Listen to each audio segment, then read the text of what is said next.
ఒత్తిడిని నియంత్రించగలిగితే మానసికంగా దృఢంగా ఉంటామని భారత మానసిక వైద్యుల సంఘం అధ్యక్షుడు లక్ష్మీకాంత్ రాఠీ తెలిపారు. హైదరాబాద్లోని హెచ్ఐసిసిలో ఇండియన్ సైకియాట్రిక్ 76వ సదస్సు నిర్వహించారు.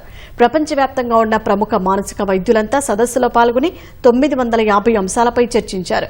Neurobiology of illness to wellness థీమ్తో 4 రోజుల పాటు సదస్సు జరగనున్నట్లు నిర్వాహకులు తెలిపారు. ముఖ్యంగా మానసిక వైద్య శాస్త్రంలోని ఆవిష్కరణలను విశ్లేషిస్తూ రోగాలను అర్థం చేసుకోవడం, సమగ్ర ఆరోగ్యాన్ని ప్రోత్సహించడం వంటి అంశాలపై దృష్టి సారిస్తుందన్నారు. Gone are the days when it was important that how many physically fit you are, how much you have got muscles, biceps and triceps. Now there is an era in this competitive world of a good mental health.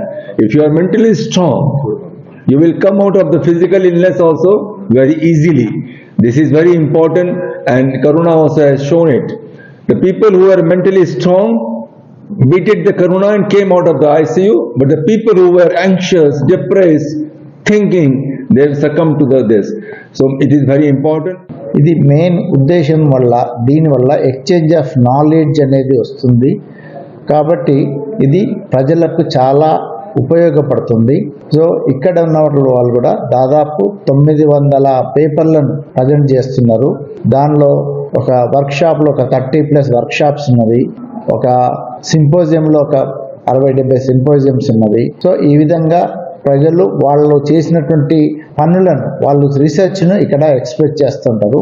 అది మిగతా వాళ్ళకి knowledge రూపంలో వాళ్ళ patient కేర్లో చాలా ఉపయోగపడుతుంది.